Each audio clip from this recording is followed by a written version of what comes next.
бастайық. Шылау дегеніміз өз алдына толық мағынасы жоқ, бірақ сөз бен сөзді, сөйлем мен сөйлемді байланыстыратын сөздерді айтады екенбіз. Біз шылауларға мына сөздерді жатқыза аламыз. Мен, бен, пен, да, де, та, те, ма, ме, ба, бе, па, пе. Және, дейін, шейін, үшін, туралы, ғана, қой, ғой, ақ, ал. Және тағы да басқа осы сияқты сөздерді жатқызуға болады. Балалар, енді осы шылауларға жеке тоқталайық. Шылаулар жеке тұрғанда мағынасы жоқ сияқты болғанымен, олар өзі тіркескен сөзге әртүрлі қосымша мағына береді. Мысалы, үшін шылауы сөзге мақсаттық мағына үстейді. Көз көру үшін, құлақ есту үшін, тіл сөйлеу үшін керек. Және балалар, шылаулардың бәрі де тіркесетін сөзінен бөлек жазылады. Неге үшін шылауын біз қазір бөлек жазып тұрмыз.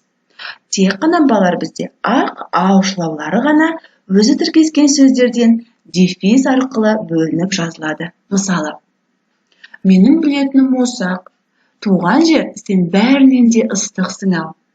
Мінеки балалар, ақ және ау шылаулары дефис арқылы ажыратылып тұр. Осыны естеріңе сақтаңдар. Және балалар, біздің қазақ тілімізде бірдей дыбысталатын шылаулар мен қосымшалар бар. Олар мен, бен, пен, да, де, та, те, ма, ме, ба, бе, па, пе. Біз көбінесе балалар осы шылаулар ма, жоқ қосымшалар ма сөйлемдерде қалай жазу керектігін шатасамыз, Яғни, егер бізде шылау болса, ол бөлек жазылу керек, қосымша болса, бірге жазылу керек. Бүгін біз осыларды ажыратып көреміз. Бұлар қай кезде шылау, қай кезде қосымша болады екен. Көрейік.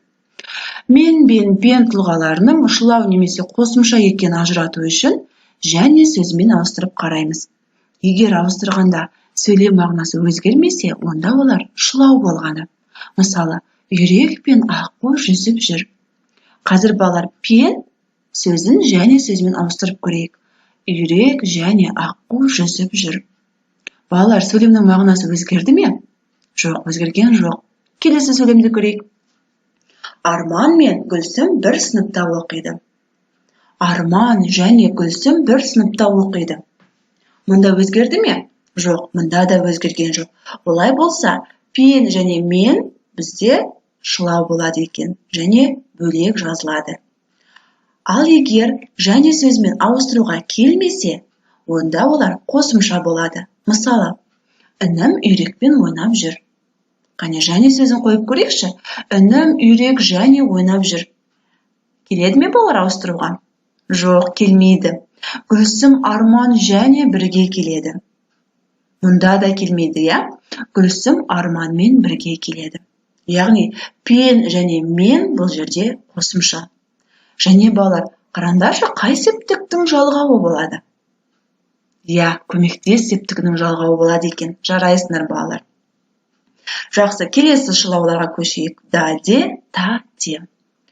Да, де, та, те тұлғалары алдындағы сөзбен біріккенде, кімде, неде, қайда деген сұрақтарға жауап берсе, онда олар қосымша болады екен. Мысалы, менде ағылшынша сөздік бар. Кімде сөздік бар? Менде сөздік бар. Бүркіт таста отыр. Неде отыр? Таста отыр. Түлкі торда тұр. Қайда тұр? Торда тұр. Балалар, мұндағы сөздер сұрақтарға жауап беріп тұр ма? Жауап беріп тұр. Олай болса, мұнда де, та, да бізде қосымша болады екен. Және қай септіктің жалғауы? Кәне ойланып көріңдерші. Дұрыс айтасыңдар балалар, жаты септіктің жалғауы болады екен.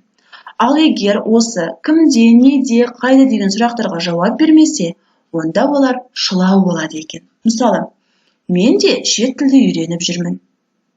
Тас та қатты заттарға жатады. Бүркіт те, түлкі де жабайы жануарлар. Балалар, сұрақ қойып көрейік. Кімде үйреніп жүр? Мен де? Келмейді, Мен кім деген сұраққа жауап береді екен. Және балалар, мұнда қарасаңдар, бізде егер шылаулар қайталанса, онда біз оларды үтір арқылы ажыратады екенбіз. Естеріңде сақтаңдар. Жақсы балалар, келесі маме, бабе, папе шылауларын қарайық. Бұл шылаулар егер сөздің сұрақ мағынасында екені анықталса, онда олар шылаулар болады да бөлек жазылады. Одан соң сұрау белгісі қойылады. Мысалы, жазда ауылға барасың ба? Бүгін сабағыңды оқыдың ба? Оқымадың ба? Міне балалар, мұндағы ба шылауы бізде шылау және бөлек жазылып тұр екен. Және жаңа айтқандай балалар, егер шылаулар қайталанса, біз үтір арқылы ажыратамыз да тек соңына ғана сұрақ белгісін қояды екенбіз. Ал егер маме, бабе, папе сұрау мағынасында болмаса, онда олар қосымша болады және бірге жазылады. Мысалы, өзіңнен кішілерді ренжітпе, аққуды атпа. Мұнда сұрақ болып тұрған жоқ балалар, және бірге жазылып тұр. Олай болса, бұлар қосымшалар. Жақсы балалар, бүгінгі білгенімізді қорытындылайықшы қане.